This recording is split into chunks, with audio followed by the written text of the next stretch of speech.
la raconter elle nous raconte des histoires à peine croyables. C'est Clémentine Portier-Kaltenbach. À peine croyable, surtout aujourd'hui, parce que vous nous parlez, Clémentine, des incroyables, ces dames sous le directoire. Elles avaient l'accent créole? Vous Oui, le en faites fait, super bien, parce oui. qu'en Ah fait, oui? on ne prononçait jamais les R. Incroyable.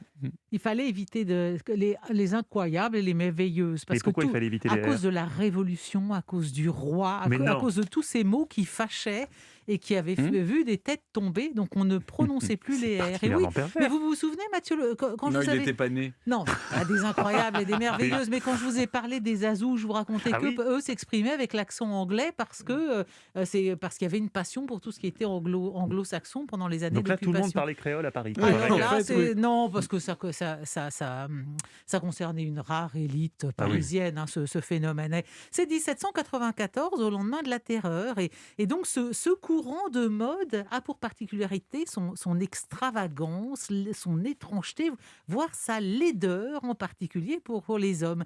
Et qui sont les incroyables? Ils se recrutent dans la jeunesse dorée qui rejette la Révolution et le jacobinisme. Ce sont des jeunes qui adhèrent aux valeurs d'Ancien Régime et donc qui sont un petit peu, si vous voulez, l'incarnation des victimes aristocrates. Bon.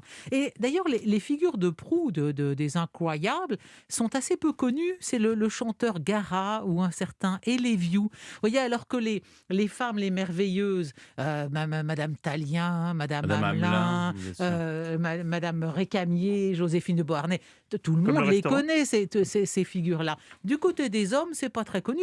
Et d'ailleurs, c'est pas aussi étonnant que ça, parce que c'est vraiment pas beau, la mode pour les incroyables. Alors ça consiste en Donc quoi? l'incroyable, il veut, son objectif, si vous voulez, c'est de se donner les apparences d'un être disgracié de la nature et du sort. On peut vraiment parler d'un art de sans les dire. Alors quelle est sa panoplie, si vous voulez? Mmh. Il faut un habit carré avec des plis absolument partout, très mal taillé pour donner l'impression que vous êtes Donc on bossu. va chez un tailleur et on lui dit: Oui. «Taille-moi mal Voilà, cette c'est étoffe». ça. Il faut donner l'impression d'être contrefait. Vous portez des bas rayés ou blancs avec les jarretières qui flottent. Bon, ça fait un peu négligé, c'est pas très beau. Des chaussures pointues. Alors, c'est surtout dans la coiffure que l'incroyable se distingue. Vous vous faites couper les cheveux au rasoir, pas au ciseau, parce que le rasoir, c'est le rasoir national, c'est la guillotine. Ça fait des espèces de mèches tout à fait infâmes, comme si on venait de vous faire la dernière toilette du condamné. Vous portez des cadenettes, c'est-à-dire des espèces de longues tresses, et sinon, vous vous mettez avec un peigne, vous vous relevez les cheveux derrière la En nuque, chignon. comme ça, la lame de la guillotine peut passer en chignon, c'est un truc comme ça. Et tout doit être, il faut cultiver la disproportion. Énormes lunettes ou binocles devant les yeux, comme si vous étiez myope, que vous n'y voyez rien. Énorme cravate verte dans laquelle votre menton et votre cou est complètement engoncé, donc on a l'impression que vous n'avez plus de, En plus, vous c'est pas n'avez confortable. plus de cou.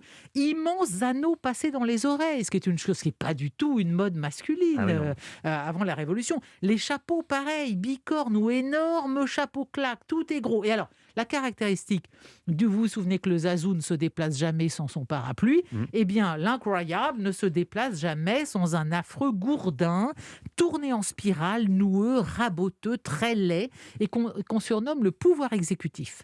Alors, ainsi accoutré, l'incroyable va par les rues, l'air abattu, mélancolique et comme brisé, mais ayant toujours son gourdin sous la main pour pouvoir corriger les Jacobins, qui dit et éviter surtout, ça c'est ce qu'on disait tout à l'instant, éviter la lettre R, royauté, révolution, non tout ça pas du tout, on veut plus en entendre parler.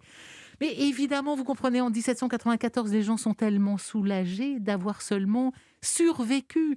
Ils vont se jeter frénétiquement dans des plaisirs, et c'est toujours comme ça. Aux périodes de grande peur succèdent des périodes de grand défoulement. C'est ce qui va se passer dans les années folles après la guerre Ah, de j'ai cru que vous alliez 14. dire, c'est ce qui va se passer là après Bien la sûr, Covid, après la quand on sera Covid, tous oui. vaccinés. Ah bah c'est ce qui se passerait exactement. Ah. On va avoir une envie folle Ça de faire va être- de on voir va faire la vivre. fête. Oh là là. Et vous verrez, à l'époque, on revoit des carrosses dans les villes. Les magasins recommencent à garnir leurs étalages. Les aristocrates qui ont fui la Révolution commencent à revenir ou à sortir de prison. Il y a une furieuse envie de vivre, de danser, de s'amuser. On a pu parler dans cette époque de dansomanie. Il y a près de 650 bals publics dans Paris. Alors, des bals très particuliers auxquels se rendent précisément ces incroyables, on les appelle les bals des victimes. N'y sont admis que ceux qui affirment avoir eu un membre de leur famille guillotiné. On y va en habit de deuil et on doit saluer d'un coup sec, comme si on venait d'avoir la tête tranchée par la guillotine. Voilà, vous penchez la tête en avant comme ça d'un coup sec.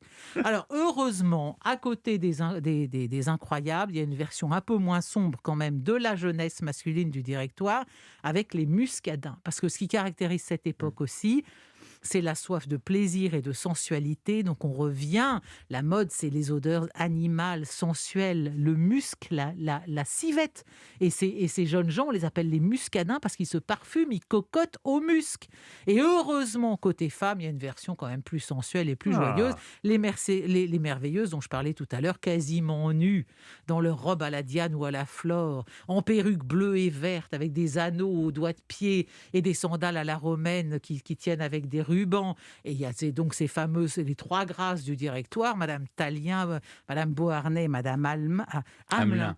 Mais vous voyez, c'est assez, à la fois, c'est tout à fait caractéristique, c'est que la terreur révolutionnaire ne pouvait engendrer que des extrêmes dont la soif d'expiation pour toute l'horreur qu'on a traversée et la recherche du plaisir. Et voilà ce qu'exprimèrent ces courants de mode de l'excès, les incroyables et les merveilleux, si Stéphane veut bien nous le redire, parce qu'il le fait vachement mieux que moi. Non, les incroyables, les Ah merveilleux. ben voilà. Merci beaucoup Clémentine.